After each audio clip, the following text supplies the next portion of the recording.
Hello, ako po si Joanna at ikukuwento ko lang po sa inyo kung ano ang mga naging skills ko noon at hanggang ngayon na mas ini-improve ko pa po. Noon po kasi ay isa po ako sa mga naging disciples at isa po sa mga tinuturuan ng mga bata ako hanggang sa na-inspired ako na maging isang potential na leader. So, nagtako din po ako sa pag-training hanggang sa maging isang leader na nakitaan po ako ng aking mga leaders na may potential po ako pala maging leader. Hanggang sa dito ko din po ginamit yung skills ko po sa pagsusulat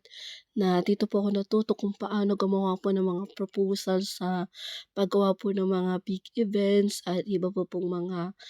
activities para po sa church at sa mga kabataan. At dito ko rin po natutunan kung paano mag-handle ng mga kabataan dahil mahirap din po dahil iba't ibang personalidad din po ang aking mga nakakasalamuha. Bukod po sa pagiging leader ay ginamit ko din po yung isa sa kakayahan ko po na pagiging host po sa church. Hindi lang po sa church ko po dito sa lugar po namin, kundi sa church ko din po sa Manila na nagho-host din po ako at kumakanta din po ako. Ayun nga po, gaya nga po ng sabi ko kanina na naging isa po ako sa disciples at isa po ako sa tinuturuan nung bata po ako hanggang sa maging isang leader. Dun po ako nagkaroon ng desire na magturo din po sa mga bata at dun na rin po ako nagkaroon ng desire na mag-join po sa ilang mga organizations para magturo sa mga bata at magbigay po ng mga regalo dahil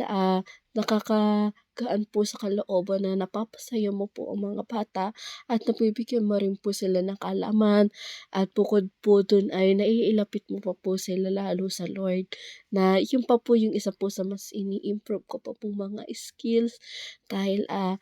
dahil nga po sa naging leader po ako, yun nga po meron po akong confidence noon. Ngayon po kasi medyo naging alanganin po yung mga confidence ko po at mas tinutulungan ko pa po sarili ko na mas i-improve at mas inilalapit ko pa po sa Lord itong kakayahan ko dahil alam ko po na si Lord po ang nagbigay sa akin ng kakayahan na meron po ako. Ayun, sa tulong na lang din po ng mga kasamahan ko sa church, mga brothers and sisters ko po,